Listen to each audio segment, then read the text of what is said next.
দর্শক, একজন সৈনিককে পেলাম এখানে।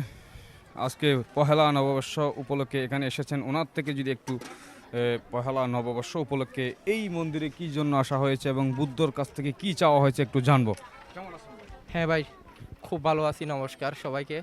আমরা এখানে শপথ করি, আমরা যেন দেশের জন্য শপথ করি যেন দেশের বিশ্বের মানুষের জন্য সেবা করার জন্য যেটা একটা সেলেস প্রতিযোগিতায় আমরা যুদ্ধের যাই, সেই যুদ্ধের আমরা যে বুদ্ধের আশীর্বাদ যদি বুদ্ধের আশীর্বাদ নিয়ে জয় করার জন্য শক্তিশালী যত একটা আমাদের সেলেস হোক না কেন প্রতিযোগিতায় আমরা যেন এ, জি- জিতে আসতে পারি, সেজন্য মঙ্গল কামনা করে আসতে পারি।